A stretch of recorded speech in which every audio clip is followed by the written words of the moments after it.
Assalamualaikum warahmatullahi wabarakatuh. Perkenalkan, nama saya Aldi Sandiko, NPM 1905 170033, kelas 6 akuntansi pagi. Di sini saya akan mempresentasikan mata kuliah teori akuntansi mengenai biaya. Yang pertama itu latar belakang dari biaya.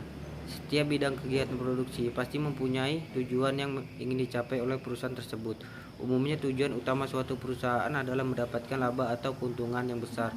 Setiap kegiatan produksi membutuhkan biaya produksi karena biaya produksi ditujukan untuk memperoleh nilai ekonomis produk yang lebih tinggi. Oleh karena itu, setiap perusahaan membutuhkan biaya bahan baku, biaya tenaga kerja langsung, dan biaya overhead pabrik. Biaya bahan baku, biaya tenaga kerja langsung, dan biaya overhead pabrik sangat penting karena merupakan salah satu teknik untuk menerapkan kebijakan dalam pembebanan dan suatu produk. Merupakan bagian dari proses perencanaan untuk menentukan tindakan bagi kegiatan produk di masa yang akan datang. Setelah itu, biaya. Pengertian biaya. Menurut ilmu akuntansi, pengertian biaya adalah nilai pengorbanan terhadap proses produksi suatu produk yang dinyatakan dalam bentuk satuan atau berlakunya harga pasar. Jadi sebenarnya biaya adalah besarnya dana dikeluarkan oleh perusahaan dengan tujuan menghasilkan suatu produk atau jasa. Beban pengeluaran tersebut mencakup seluruh kebutuhan proses produksi hingga pemasaran. Fungsi biaya. Keberadaan biaya sangat penting dalam suatu proses produksi atau lainnya. Oleh karena itu, terdapat beberapa fungsi biaya adalah sebagai berikut. Fungsi akuntansi biaya dalam perusahaan. Setelah mengetahui pengertian akuntansi biaya, hal selanjutnya yang perlu kita pahami adalah apa fungsi akuntansi biaya bagi perusahaan. Yang pertama, menentukan harga pokok. Fungsi pertama dari biaya akuntansi adalah untuk menentukan harga pokok atas produk atau jasa yang dihasilkan perusahaan. Hal yang perlu Anda pastikan adalah jangan sampai memberikan harga yang terlalu rendah, apalagi terlalu tinggi kepada pelanggan. Yang kedua, perencanaan dan pengendalian biaya. Fungsi selanjutnya dari akuntansi biaya adalah perencanaan dan pengendalian biaya. Anda bisa menentukan estimasi biaya dengan menjadikan data histori sebagai acuan pertimbangan disertai faktor-faktor lain yang kemungkinan akan mempengaruhi biaya. Dalam akuntansi biaya, perencanaan dan pengendalian biaya akan dimonitor oleh manajemen. Mereka akan mengawasi apakah ada penyimpangan seperti selisih antar biaya sesungguhnya dengan perencanaan biaya atau tidak. Jika ada, maka manajemen harus melakukan analisis terkait penyebab selisih tersebut. Tidak hanya itu, manajemen juga nantinya akan mempertimbangkan tindakan koreksi yang diperlukan dalam pencatatan akuntansi biaya. Kemudian penggolongan biaya. Yang pertama, penggolongan biaya menurut objek pengeluaran. Merupakan dasar penggolongan biaya yang terdiri dari biaya bahan baku, biaya tenaga kerja langsung, biaya overhead. Yang kedua, penggolongan biaya menurut fungsi pokok dalam perusahaan.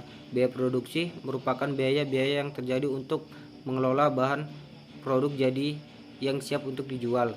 Biaya pemasaran merupakan biaya-biaya yang terjadi untuk melaksanakan pemasaran produk. Biaya administrasi dan umum merupakan biaya-biaya untuk mengkoordinasikan produksi dan pemasaran produk. Yang ketiga, penggolongan biaya menurut hubungan biaya dengan sesuatu yang dibiayainya.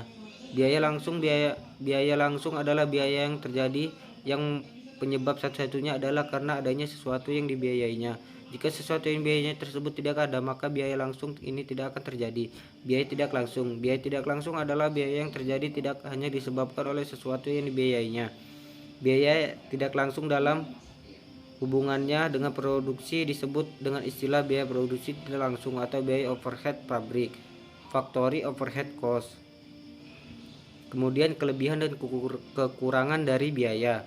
Kelebihan biaya, sifat sederhana pencatatan cost prinsipal berarti bahwa ada beberapa keuntungan utama untuk menyimpan catatan keuangan dari biaya awal aset. Beberapa keunggulan tersebut antara lain kemudian pelacakan, objektivitas prinsip biaya, dan biaya aktual penggunaan jasa keuangan untuk menghitung prinsip biaya historis aset-aset. Kekurangan, Berlawanan dengan keuntungan cost principle kadang-kadang dapat menghadirkan dua kelemahan utama. Pertama, cost principle mungkin tidak memberikan laporan yang paling akurat untuk status keuangan perusahaan secara keseluruhan. Selain itu, prinsip biaya historis juga mungkin gagal untuk memperhitungkan aset apapun yang diperoleh perusahaan selama periode waktu tertentu daripada melalui pembelian awal.